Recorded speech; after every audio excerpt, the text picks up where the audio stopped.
Coucou mes gens, j'espère que vous allez bien. Moi, je suis à convalescence parce que au moment où vous étiez en train de faire la fête de Saint-Valentin, moi, j'étais très malade. Et donc là, je me rétablis un peu. Pour ceux qui veulent essayer le levain fait maison, voici la procédure. Le premier jour, dans un bol, mélangez 120 g de farine, 60 g d'eau et une cuillère à café de miel. Vous mélangez bien. Vous allez couvrir avec une serviette propre et vous laisser dans un endroit tiède 24 heures. Après 24 heures, vous allez obtenir une réaction et une odeur de fermentation. Jetez la moitié de cette préparation et ajoutez 60 g de farine et 30 g d'eau dans la moitié de la préparation restante. Mélangez bien, couvrez et laissez dans un endroit tiède. Répétez cette scène jusqu'au 7e jour. Et chaque fois, il faut jeter la moitié de la préparation. Il faut jeter pour obtenir un résultat très précis. Et pour ne pas vous retrouver avec beaucoup de levain ou à prolonger la fermentation. La température joue beaucoup dans la préparation du levain maison. Comme ici, nous sommes en hiver et on n'a pas la température dans toutes les pièces. Ici, vous allez jusqu'au 8e jour. Le levain ne doit pas être trop épais. Si vous constatez qu'il est épais, ajoutez un peu plus d'eau.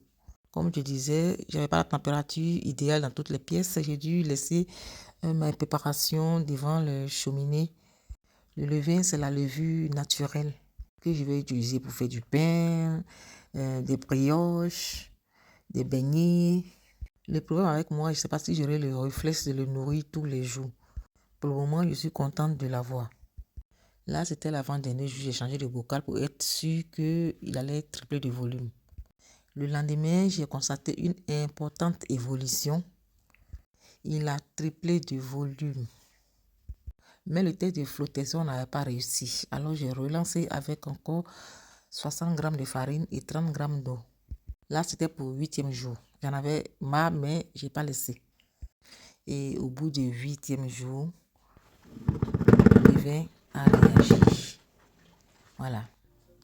Vous avez vu, il a encore triplé de volume. Et j'ai fait le test de flottaison. Désolé, flottaison. Et ça a réussi. Là, il était prêt à l'emploi. Mon levain s'appelle Maîtrin.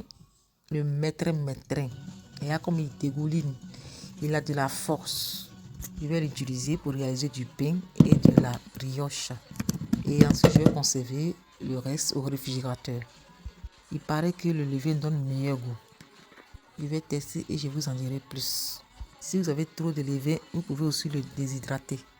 Je vous dis à très bientôt pour d'autres essais et d'autres partages. Au revoir.